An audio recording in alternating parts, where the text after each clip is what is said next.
নমস্কার, রুমার kitchen and ব্লগে সবাইকে স্বাগত। আজকে যে রান্নাগুলো তোমাদের কাছে শেয়ার করব, এটা সম্পূর্ণ আমার নিজের রান্না। আজকে কী কী রান্না করছি সেইগুলো তোমাদের কাছে আমি শেয়ার করব। দেখে নাও, এখানে আমি মাছগুলোকে ভালো করে কেটে ধুয়ে নুন হলুদ মাখিয়ে নিয়েছি। রান্নাটা খুব তাড়াতাড়ি করতে হয়েছে, একটু তাড়া ছিল বলে এসেছি তোমাদের সাথে সবার সাথে একটু গল্প করতে আর নিজের রান্না শেয়ার করতে। তোমরা সবাই কেমন আছো বলো? আশা করি যে যেখানে আছো সবাই খুব ভালো আছো। নুন হলুদ মাখিয়ে আমি মাছগুলোকে একে একে সব ভেজে নেব। উল্টো পাল্টে ভালো করে আমি একটু লাল লাল করে ভেজে নেবো। এই মাছগুলো আমি খুব যে পুড়িয়ে ভাজি তা না, কারণ মাছ পুড়িয়ে ভাজলে একদম টেস্ট থাকে না। তার জন্য আমি একটু হালকা করে ভাজি, একটু লাল লাল হলে আমি মাছগুলোকে তুলে নিই। সেইভাবে আমি ভাজি। অনেকে মাছ আমরা দেখেছি ভিডিওতে, অনেকে একদম কাঁচা রান্না করো, কিংবা অনেকে খুব পুড়িয়ে ভাজা করো, যে যেটা পছন্দ করে। আমি একটু হালকা করেই ভাজি, এতে মাছের ঝোলের টেস্টটা খুব ভালো আসে। তারপরে এবার একে একে সমস্ত মাছগুলো আমি তেলের উপরে দিয়ে ভেজে নিচ্ছি। আজকে সম্পূর্ণ রান্নাটা আমি তোমাদের কাছে শেয়ার করবো। প্রত্যেক দিন আমি কিছু না কিছু শেয়ার করি, বেশিরভাগ শর্ট ভিডিও দিয়ে আজকে একটু বড় ভিডিও করছি তোমাদের সঙ্গে দেখার জন্য। আশা করি তোমরা দেখবে ভিডিওটা। আমার ভিডিওটা দেখে যদি ভালো লাগে অবশ্যই একটা কমেন্ট করবে, লাইক করবে, শেয়ার করবে। আর যদি ভালো নাও লাগে সেটা আমাদের দেখা করার জন্য অপেক্ষা করবে। এই যে ফেসবুকে এসে আমি অনেক কিছু দেখি, অনেক কিছু শিখেছি, অনেক কিছু জেনেছি, অনেক কিছু আমরা প্রত্যেক দিন কিছু না কিছু জেনে থাকি, শিখে থাকি সবার ভিডিও দেখে। আমি অনেক কিছু শিখেছি। আর সবচেয়ে বড় কথা যেটা, যেখানে আমরা যেতে পারি না, পৌঁছতে পারি না, সেসব জায়গাগুলো আমরা কিন্তু এই ফেসবুকে এসে জানতে পেরেছি, দেখতে পেরেছি।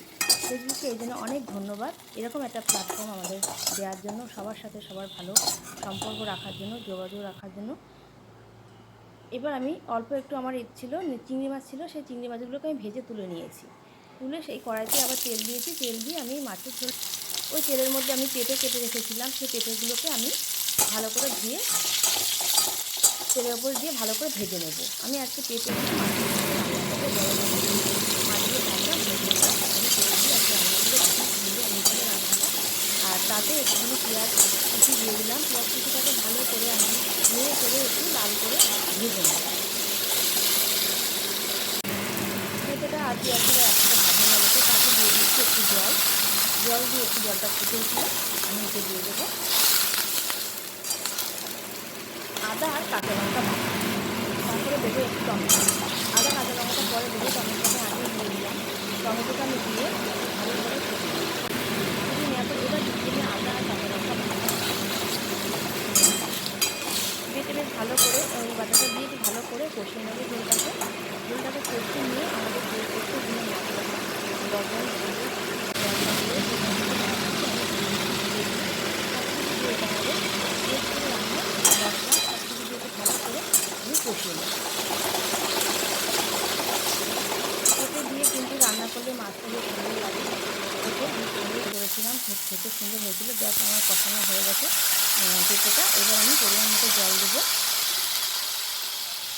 যার যেরকম ঝোল লাগে সেই সেরকম জল দেবে। আমি একটু কমই দিয়েছি, কেননা বেশি একটা এতে জল লাগবে না। ঝোলটা আমি একটু কম কম রাখবো বলে আমি অল্পই দিয়েছি। তারপর ঝোল ফুটে উঠলে আমি মাছগুলোকে ঢেলে দিয়েছি। এই ভাজা মাছগুলোকে ঢেলে বেশ ভালো করে আমি রান্না করে নেব, আঁচটা অনেকটা বেশি করে দিয়ে। ঝোল যত ফুটবে, মাছের ঝোলটা যত ফুটবে, তত করে কিন্তু মাছের স্বাদটা ভালো হবে, ঝোলটা খেতে সুন্দর লাগবে। পেঁপে দিয়ে এরকমভাবে মাছের ঝোল খেতে কিন্তু ভীষণ ভালো লাগে। অনেকেই জানো, বা যারা জানো না তারা করে দেখো। আশা করি তোমাদের ভালো লাগবে। ঝোলটা ভীষণ টেস্ট হয়েছিল। বেশ কিছুক্ষণ আমি ঝোলটা ফুটিয়ে নেবো নেড়ে চেড়ে। তারপরে দিয়ে দিলাম এটা আমি গুঁড়ো মশলা। এই গুঁড়ো মশলাটা ভাজা গুঁড়ো মশলা। এই ভাজা গুঁড়ো মশলাটা আমি করেছি শুকনো লঙ্কা, জিরে আর গরম মশলা দিয়ে আমি গুঁড়ো মশলাটা করে রেখে দিয়েছি। সব তরকারিতে কিন্তু ভীষণ ভালো লাগে এই গুঁড়ো মশলাটা, ভাজা গুঁড়ো মশলাটা। তারপরে এবার আমার মাছের ঝোলটা হয়ে গেছে, আমি নামিয়ে নিলাম। নামিয়ে নিয়ে যে চিংড়ি মাছগুলো আমি ভেজে রেখেছিলাম, অল্প চিংড়ি মাছ ছিল, সেই ভাজা মাছগুলোকে কিন্তু দিয়ে একটা আলু দিয়ে তরকারি করে নেব। অল্প করে একটু আলু দিয়ে তরকারি করে নেব, ভীষণ ভালো লাগবে খেতে। আর এই যে আমার আলুটা কষানো হয়ে গেছে মশলা দিয়ে, সেটা আমি আর তোমাদেরকে দেখালাম না।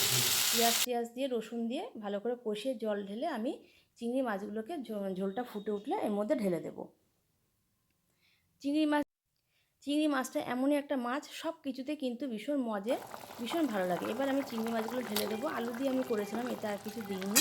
আদা রসুন পেঁয়াজ সব কিছু দিয়ে মানে মাছের এইটা করেছিলাম আমি, চিংড়ি মাছের তরকারিটা খুব সুন্দর খেতে হয়েছিল। এবার একটু ঢাকা চাপা দিয়ে দেবো, মাছগুলোকে দিয়ে দিয়েছি।